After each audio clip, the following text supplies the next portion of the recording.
Brought to you by GTA, your island, your network.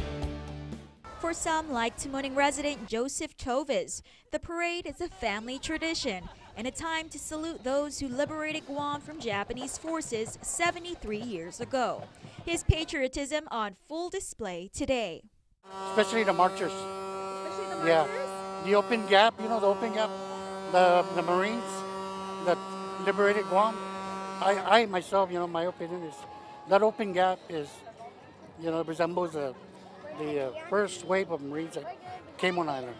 Also the troops that are deployed and all that. You know. Yeah. I salute them. I got family members.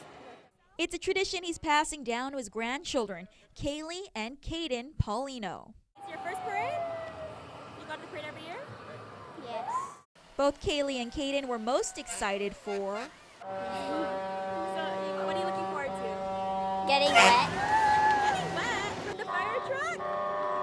For others, like soon-to-be 75-year-old Maria Johnson, the parade is a reminder of the hardships of war.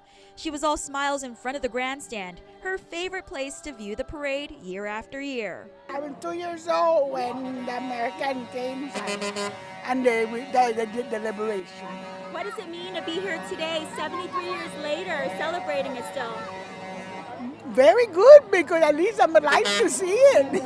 I was at the war. I was at the camp, and the camp was crowded. They took us all, the marchers from Barrigada all the way to Manyengun, and we were left there by the Japanese until the Americans came.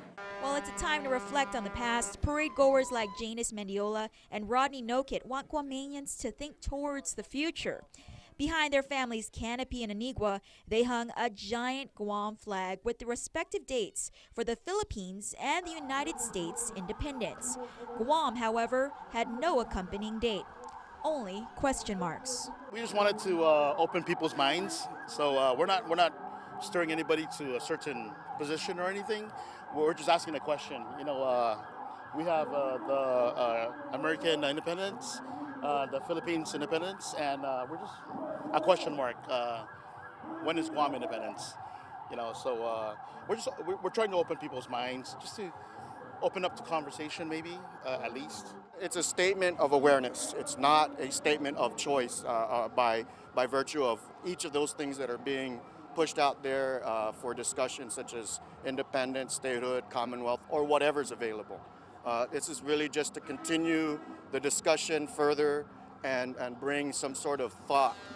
What are our people's position going to be? Are we going to continue with the status quo? Are we going to look for something better? Are we going to be continually dependent on the federal government? Are we going to move ourselves out of it? Are we going to develop our economy? Are we going to be able to develop our economy? Whatever the reason for attending the parade, one thing is for sure. Spirits were high and the parade's theme, strength and unity. Manmetgot Dinanna, visible from every float showcased today. People liberation! Brought to you by GTA, your island, your network.